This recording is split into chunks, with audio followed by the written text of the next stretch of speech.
हरे कृष्णा, राधे राधे। जैसा कि आप सभी जानते हैं, आज माघ मास का दूसरा दिन यानी कि शुक्रवार है। आज माघ मास के दूसरे अध्याय का आप श्रवण करेंगे। उससे पहले आइए अब सुनते हैं भगवान श्री कृष्ण के परम मित्र की एक बहुत ही रोचक कथा। एक बार सुदामा ने श्री कृष्ण से पूछा, कान्हा, मैं आपकी माया के दर्शन करना चाहता हूँ, कैसी होती है माया। श्री कृष्ण ने सुदामा को टालना चाहा, लेकिन जब सुदामा जिद करने लगे तब श्री कृष्ण कहने लगे, अच्छा, कभी वक्त आएगा तो जरूर बतलाऊंगा। फिर एक दिन श्री कृष्ण ने सुदामा से कहा, सुदामा, आओ गोमती नदी में स्नान करने चलते हैं। अब दोनों गोमती नदी के तट पर गए, वस्त्र उतारे और दोनों नदी में उतर गए। श्री कृष्ण तो स्नान करके तट पर लौट आए और पीताम्बर पहनने लगे। उधर सुदामा ने देखा कि कृष्ण तो तट पर चले गए हैं, मैं एक और डुबकी लगा लेता हूँ। और जैसे ही सुदामा ने एक डुबकी और लगाई, सुदामा को लगा मानो गोमती में बाढ़ आ गई हो, वह बहे जा रहा हो। सुदामा जैसे तैसे घाट के किनारे रुके, घाट पर चढ़े, घूमने लगे। घूमते घूमते गांव के पास आ गए और वहां एक हथनी ने उनके गले में फूल माला पहना दी। सुदामा हैरान हो गए। लोग इकट्ठा हो गए। लोगों ने कहा, हमारे देश के राजा की मृत्यु हो गई है। हमारा नियम है, राजा की मृत्यु के बाद हथनी जिस भी व्यक्ति को गले में माला पहना दे वही हमारा राजा हो जाता है, और हथनी ने आपके गले में माला पहनाई है, इसीलिए अब तो आप ही हमारे राजा हैं। सुदामा हैरान हुए, मैं राजा बन गया। और फिर एक राजकन्या के साथ उनका विवाह भी हो गया, पुत्र भी पैदा हो गए। एक दिन सुदामा की पत्नी बीमार पड़ गई, आखिर में मर गई। सुदामा दुख से रोने लगे। उसकी पत्नी जो मर गई थी, उन्हें वह बहुत चाहते थे, बहुत सुंदर थी, सुशील थी, वह पत्नी मर गई। इस कारण सुदामा बहुत दुखी हुए। लोग इकट्ठा हो गए और उन्होंने सुदामा से कहा कि आप रोइए मत, आप हमारे राजा हैं, लेकिन जहाँ पर आपकी रानी गई हैं वहीं अब आपको भी जाना है। यह तो मायापुरी का नियम है। आपकी पत्नी को चिता में अग्नि दी जाएगी और आपको भी अपनी पत्नी की चिता में प्रवेश करना होगा। आपको भी अपनी पत्नी के साथ जाना ही होगा। यह सुनते ही सुदामा की तो सांसें रुक गईं, डर के मारे हाथ पांव फूल गए। अब मुझे भी मरना होगा, मेरी पत्नी की मृत्यु हुई है, मेरी तो नहीं हुई, भला फिर मैं क्यों मरूं, यह कैसा नियम है। सुदामा अब अपनी पत्नी की मृत्यु को भूल गए, उस दुख को भी भूल गए। उनका रोना भी बंद हो गया और अब वह अपनी ही चिंता करने लगे। कहने लगे कि भाई, मैं तो मायापुरी का वासी नहीं हूँ, मुझ पर तो आपकी नगरी का कानून लागू नहीं होता, मुझे क्यों जलना होगा। लोग नहीं माने, कहने लगे, अपनी पत्नी के साथ आपको भी चिता में जलना ही होगा, मरना होगा, यह यहाँ का नियम है। लोगों की बातें सुनकर सुदामा ने कहा, अच्छा भाई, चिता जलने से पहले मुझे स्नान तो कर लेने दो। पहले तो लोग नहीं माने, लेकिन जब सुदामा ने बहुत अनुनय विनय किया तो फिर उनकी बात मान ली और उन्होंने कुछ हथियारबंद लोगों की ड्यूटी वहाँ पर लगा दी। सुदामा को स्नान करने दो, देखना कहीं भाग न जाए। अब रह रह कर सुदामा डर के मारे रो उठते। सुदामा इतना डर गए कि उनके हाथ पैर कांपने लगे। किसी तरह कांपते कांपते हुए वह नदी में उतरे, डुबकी लगाई और फिर जैसे ही बाहर निकले, उन्होंने देखा कि माया नगरी कहीं भी नहीं है और किनारे पर तो कृष्ण अभी तक अपना पीताम्बर ही पहन रहे हैं और इधर वह एक दुनिया घूमकर आ गए, मौत के मुंह से बचकर निकले हैं। सुदामा तुरंत नदी से बाहर निकले और उनकी आंखों से लगातार आंसू बहते जा रहे थे। श्री कृष्ण ने देखा तो हैरान हुए, हालांकि सब कुछ श्री कृष्ण जानते थे, फिर भी अनजान बनते हुए श्री कृष्ण ने पूछा, सुदामा, तुम रो क्यों रहे हो। सुदामा बोले, कृष्ण, मैंने जो देखा है वह सच था या जो मैं देख रहा हूँ यह सच है। श्री कृष्ण मुस्कुराए और कहने लगे, जो देखा भोगा वह सच नहीं, भ्रम था, स्वप्न था, माया थी मेरी, और जो तुम अब मुझे देख रहे हो यही सच है। मैं ही सच हूँ, मुझसे अलग जो कुछ भी है वह मेरी माया ही है। और सुदामा जो मुझे ही सर्वत्र देखता है, मुझे महसूस करता है, उसे मेरी माया स्पर्श नहीं करती। माया स्वयं का विस्मरण है, माया अज्ञान है और इंसान तो माया की कठपुतली है, जिसे माया जब चाहे जैसे चाहे नचाती रहती है। जो प्रभु श्री कृष्ण से जुड़ा है वह नाचता नहीं, भ्रमित नहीं होता, माया से दूर ही रहता है, वह जान जाता है। और सुदामा भी जान गए थे। जो जान गया अब वह भला श्री कृष्ण से अलग कैसे रह सकता है। अब तो आप भी कृष्ण को जान ही गए होंगे, इसका मतलब आप भी माया से दूर ही हैं। अब सुनिए आज का अध्याय। देवी पार्वती ने भगवान शिव से पूछा, हे प्रभु, अन्य कृतज्ञों को जिस जिस फल की प्राप्ति होती है उनके विषय में उन वेद वेदांग के पारंगत विद्वानों ने क्या कहा। तब श्री महेश्वर बोले, प्रिय राजेंद्र, सुयज्ञ के प्रश्न करने पर उन सभी मुनियों में महान ऋषि नारायण ने प्रवचन देना आरंभ किया। नारायण ने कहा, हे भूपाल, जो अपनी या दूसरों की दी हुई ब्राह्मण वित्ती का अपहरण करता है उसे कृतज्ञ समझना चाहिए। उसे जो फल मिलता है आप उसे भी सुनो। जिनकी जीविका छिन जाती है उन ब्राह्मण के आंसुओं से धरती के जितने धूल कण भीगते हैं उतने सहस्त्र वर्षों तक वह शूलप्रोत नामक नरक में रहता है। दहकते हुए अंगार को उसे खाने को मिलते हैं और उठाया हुआ मूल पीने को मिलता है। तपे हुए अंगारों की सैया पर उसे सोना पड़ता है। उठने का प्रयास करने पर यमराज के दूत उसे मारते पीटते हैं। उस नरक यातना के अंत में वह महापापी जीव भारतवर्ष में विष्ठा का कीड़ा हो जाता है। उस योनि में उसे देवता के वर्ष से 60,000 वर्षों तक रहना होता है। फिर वह मानो भूमिहीन, संतानहीन, दरिद्र, रोगी और निंदनीय क्षुद्र हो जाता है।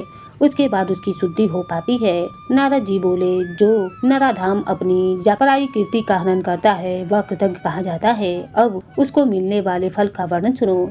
नरेश्वर वह अत्यंत दीर्घ काल तक अंधकूप नामक नरक में निवास करता है। उसमें सौरते जैसे कीड़े उसे सरा काटते और खाते रहते हैं। वह पापी वहाँ तपाया हुआ खारा पानी पीता और खाता है। फिर 7 जन्मों तक सांप और 5 जन्मों तक कौवा होने के बाद वह क्षुद्र होता है।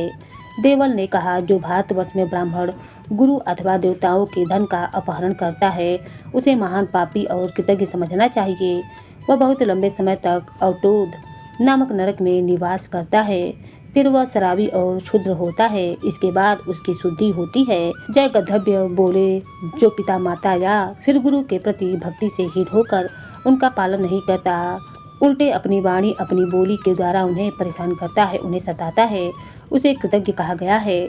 जो कुलटा नारी हर दिन अपने कड़वे वचनों द्वारा अपने पति को ताने मारती या फटकारती है वह कृतघ्नी कही गई है। भारतवर्ष में तो वह बहुत बड़ी पापिनी है। कृतजन पुरुष हो या स्त्री दोनों वहिनी कुंड नामक महाघोर नरक में जा पड़ते हैं। वहाँ बहुत लंबे समय तक वे अग्नि में ही वास करते हैं। फिर 7 जन्मों तक जलों का अर्थात जल बनकर वह शुद्ध हो पाते हैं। वाल्मीकि ने कहा, हे राजन, जैसे सभी गुरुओं में सर्वत्र वृक्षत्व है, कहीं भी वृक्षत्व का त्याग नहीं है, उसी तरह सभी पापों में कृतज्ञता सबसे बड़ा पाप है। जो काम, क्रोध और भय के कारण झूठी गवाही देता है, सभा में वह पक्षपातपूर्ण बात करता है, वह सबसे बड़ा कृतघ्न माना जाता है। राजन, जो पुण्य मात्र का हनन करता है वह भी कृतघ्न है। राजा, जो भारतवर्ष में झूठी गवाही देता या पक्षपातपूर्ण बात करता है वह निश्चय ही बहुत लंबे समय तक सर्पकुंड में वास करता है। सदा उसके शरीर में सांप लिपटे रहते हैं। वह डरा रहता है और सांप उसे खाते रहते हैं। यमदूतों की मार पड़ने पर वह सांपों का मलमूत्र खाने को विवश हो जाता है। फिर भारत में 7 जन्मों तक वह अपनी 7 पीढ़ी के पूर्वजों सहित गिरगिट और मेढक बनता है। इसके बाद विशाल वन में सेमल का वृक्ष बनता है। फिर गूंगा मनुष्य और क्षुद्र होकर वह शुद्धि लाभ प्राप्त करता है।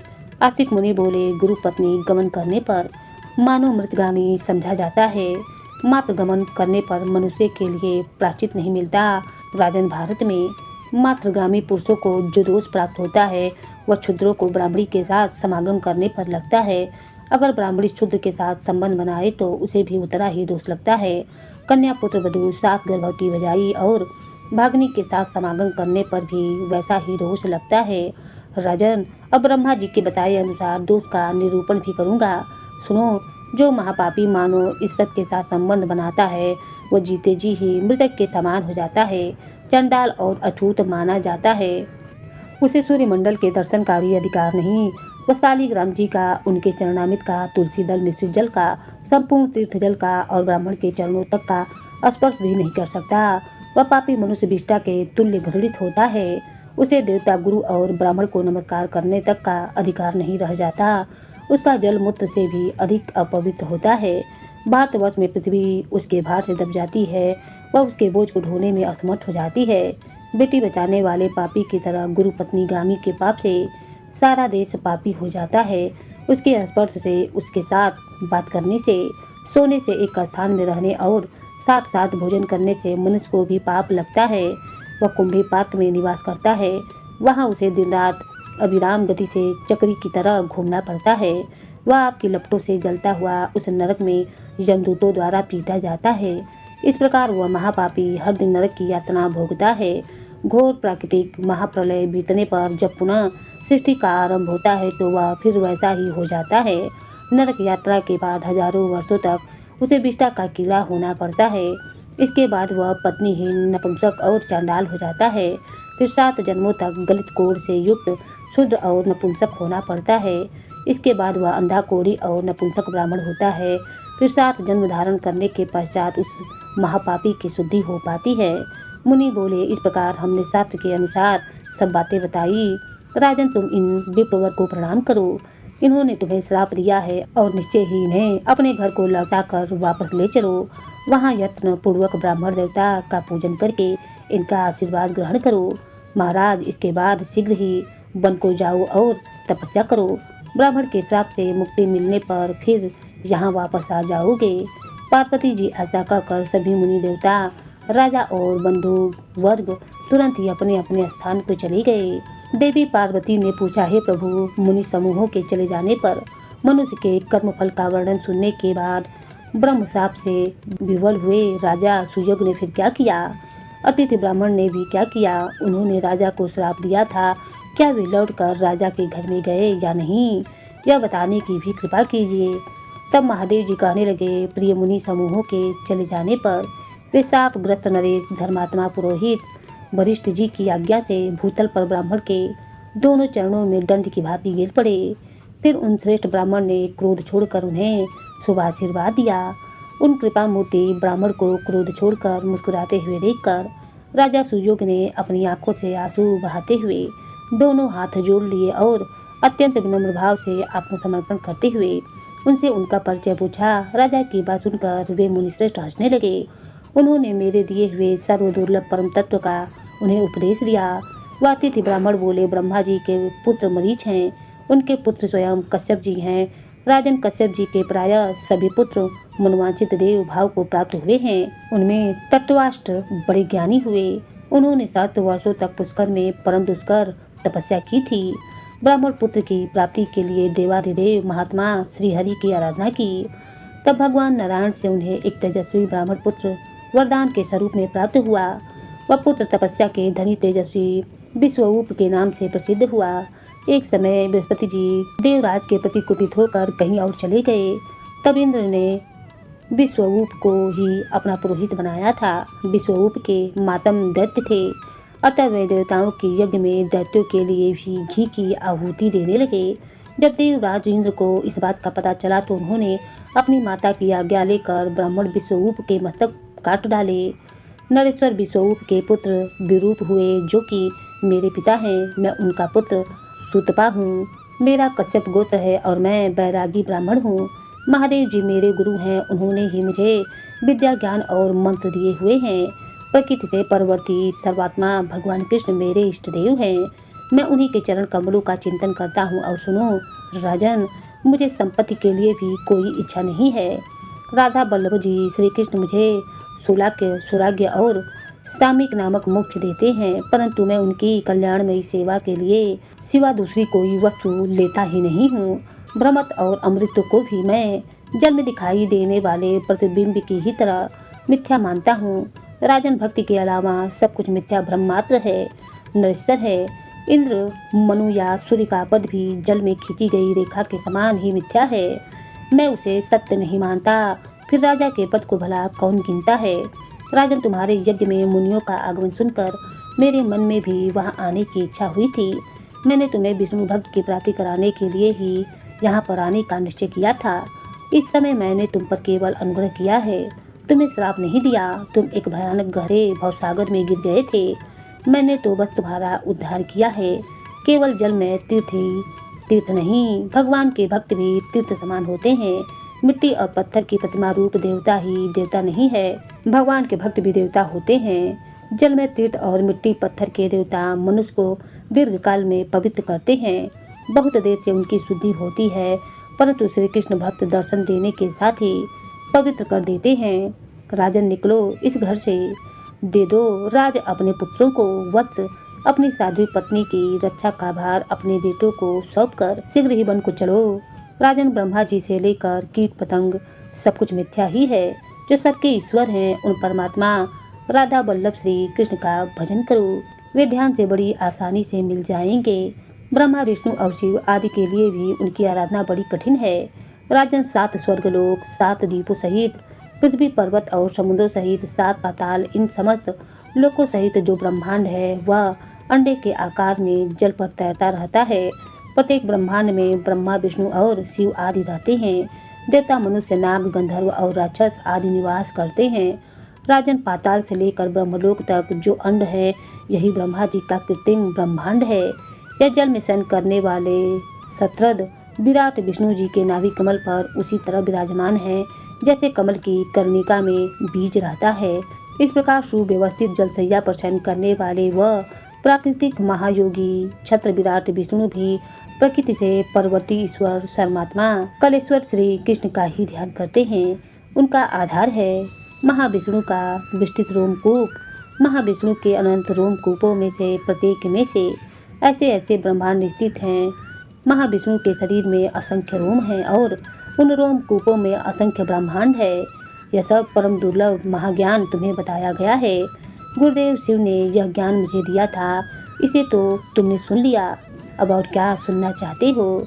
इसके बाद राजा सुयोग ने उन ब्राह्मण से जो कुछ भी सुनने का आग्रह किया उसका वर्णन आप आने वाले अध्याय में सुनिएगा। श्री कृष्ण जी का जयकारा लगाते हुए एक बार प्रेम से बोलिए, राधा रानी की जय, श्री कृष्ण भगवान की जय।